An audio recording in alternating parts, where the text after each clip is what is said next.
গ্রামটি অতি সাধারণ। গ্রামটির নাম হচ্ছে ব্রাহ্মণবাড়িয়ার একটি ছোট্ট গ্রাম।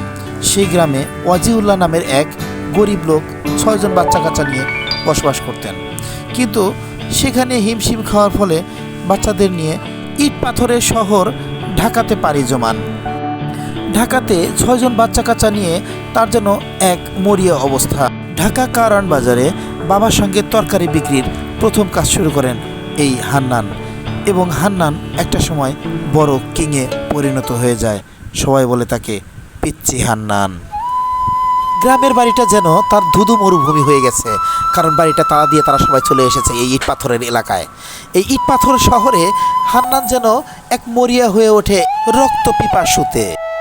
ঢাকার শহর কারওয়ান বাজার, পান্থপথ এবং রাজাবাজার এলাকায় রাজত্ব সৃষ্টি করে ফেলে এই পিচ্চি হান্নান, এবং এই পিচ্চি হান্নানের প্রচণ্ড দাপটে কেঁপে ওঠে সমস্ত থানা এবং ঢাকা সিটি। ঢাকা উত্তর, দক্ষিণ এবং সমস্ত অঞ্চলে এই পিচ্চি হান্নানের দাপটে যেন হাহাকার করে ওঠে, এবং রক্ত পিপাসুতে সবাই মরিয়া হয়ে ওঠে পিচ্চি হান্নান। সাথে যোগ দেন কালা জাহাঙ্গীর। এই কালা জাহাঙ্গীর এবং পিচ্চি হান্নান এই দুজনের দাপটে যেন ভয়ঙ্কর এক পরিস্থিতির সৃষ্টি হয়ে যায় এই ঢাকা শহরে। আতঙ্কে প্রত্যেকটা ব্যক্তি এবং যারা ব্যবসায়ী এবং বড় বড় অবস্থানে রয়েছেন তারা প্রত্যেকেই ভয়ে আতঙ্কে থাকেন এই কালা জাহাঙ্গীর এবং এই পিচ্চি হান্নানের জন্য। তাদের আতঙ্কের কারণে সবাই ভয়ঙ্কর পরিস্থিতিতে পড়ে যান। অস্ত্রের চালান এবং মাদকের ব্যবসা তাদের জমজমাট হয়ে ওঠে এই ঢাকা শহরে। কালা জাহাঙ্গীর এবং পিচ্চি হান্নান যেন মেতে ওঠেন এক মরণ পিপাসায়। কিন্তু ভাগ্যের কি নির্মম পরিহাস, পাপ ছাড়ে না বাপকেও।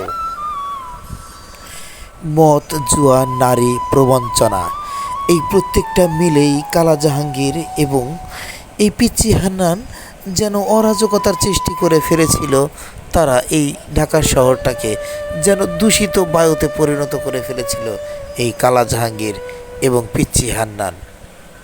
এই পিচ্চি হান্নান এবং কালা জাহাঙ্গীর দুজনেই টাকার কন্টাকে মানুষ হত্যা করত, এবং যেখানে মানুষ হত্যা করতে হবে বা কাউকে হত্যা করতে হবে সেখানে থাকতো তাদের এই টাকার কন্ট্রাক্ট। লক্ষ লক্ষ কোটি কোটি টাকার পাহাড় গড়ে তোলেন এই পিচ্চি হান্নান। ভাগ্যের কি নির্মম পরিহাস, এই ঢাকা শহরে কত মায়ের বুক খালি করেছেন এই পিচ্চি হান্নান। ঢাকা শহর যেন আজও হাহাকার করে কাঁদে। হঠাৎ কোনো একটা দিন র্যাবের এক সদস্যকে পাল্টাপাল্টি গুলিতে হত্যা করে ফেলে এই কালা জাহাঙ্গীর এবং পিচ্চি হান্নান। এই র্যাব সদস্যকে গুলি করার কারণে তার নামে বেশ কয়েকটা থানায় মামলা হয়ে যায়। র্যাব সদস্য, টিচার, স্টুডেন্ট কাউকে ছাড় দেননি এই পিচ্চি হান্নান, যার ফলে তাকে ছদ্মবেশে খুঁজে বেড়াচ্ছেন এই র্যাব সদস্যরা। পুলিশ বাহিনী, সেনাবাহিনী, বিমান বাহিনী, নৌবাহিনী এরা প্রত্যেকেই বিভিন্নভাবে খুঁজে বেড়াচ্ছেন এই পিচ্চি হান্নানকে। যে কোনো সময় যেন তাকে ধরতে পারলেই তাকে ক্রসফায়ার দিয়ে দিবেন অথবা তাকে আদালতে হাজির করবেন। এই র্যাব সদস্যরা সবাই পিছনে লাগলো এই পিচ্চি হান্নানের। র্যাব এবং পিচ্চি হান্নানের পাল্টাপাল্টি গুলি চলছিল, সেখানে একজন র্যাব সদস্য নিহত হয়ে যায়।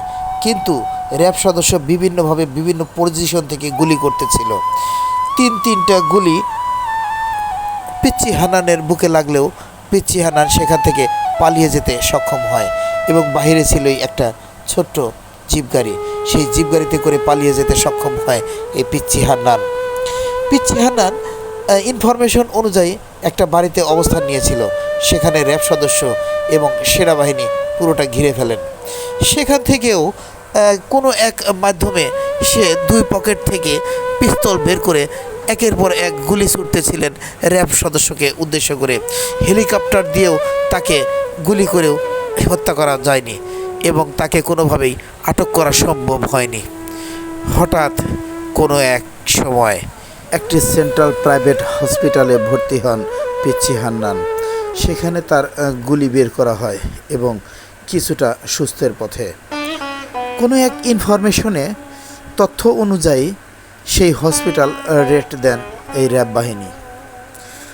র্যাব বাহিনী ভিতরে ঢুকেই প্রথমে জিজ্ঞেস করেন, তুমি কি পিচ্চি হান্নান? পিচ্চি হান্নান সেখানে অস্বীকার যায় এবং বলে, আমি পিচ্চি হান্নান নই, আমি সাধারণ একজন পাবলিক। সাথে সাথে একজন র্যাব সদস্য বলে, না তুই পিচ্চি হান্নান।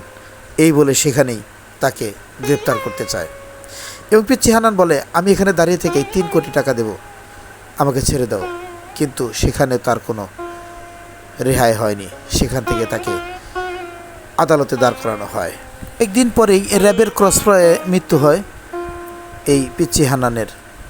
কিন্তু পিচ্চি হান্নানের গ্রামের বাড়িতে তার ভাই বোন কেউ তার পরিচয় দিতে চায়নি। পিচ্চি হান্নানের ছিল 2টি পরিবার, 2টা ফ্যামিলি, 2টা বউ। কিন্তু তার মৃত্যুর সময় তার কোনো বউই তার কাছে ফিরে আসেননি, ছোট স্ত্রী তার কাছেও ফিরে আসেননি এবং তার লাশটা নিতে চাননি। গ্রামের কিছু লোকজন এবং তার ভাই তারা এই লাশটাকে তাদের পারিবারিক এক কবরস্থানে তার বাবার কবরের পাশে তাকে সমাহিত করেন, নিজেদের কবরস্থান এবং পারিবারিক গোরস্থানে। এখন জনম দুঃখিনী এক মা মাঝে মাঝে শুধু তাকে মনে করে তার কবরে গিয়ে কান্নাকাটি করেন। হায় রে মা! বাবার কবরের পাশেই পিচ্চি হান্নানের কবর এবং তার পাশে একটু জায়গা রাখা হয়েছে তার মায়ের কবরের জন্য, যেন তার মায়ের সমাধি দেওয়া হয় হান্নানের পাশেই। হান্নানকে সবচেয়ে বেশি ভালোবাসতেন তার মা, সেজন্যই তো মাঝে মাঝে শুধু কবরের পাশে গিয়ে 2 চোখের পানি ঝেড়ে ফেলেন তার মা এবং মনের দুঃখটাকে লাঘব করেন। এছাড়া তার ভাই বোন যারা আছেন কেউই তার পরিচয় দিতে চান না। তার ছোট স্ত্রী এখনও কোথায় আছেন তার কোনো হদিশ নেই। তার ছোট স্ত্রীর ঘরে একটি মেয়ে, তারা কোথায় আছেন, কী অবস্থায় আছেন তার কোনোটারই কোনো ইনফরমেশন পাওয়া যায়নি। তবে দর্শক, এই মর্মান্তিক একটি ঘটনা যদি আপনাদের ভালো লেগে থাকে তাহলে আমাকে উৎসাহ দিবেন, আমি আরও সুন্দর সুন্দর এপিসোড নিয়ে আপনাদের মাঝে এগুলো দেখাবো।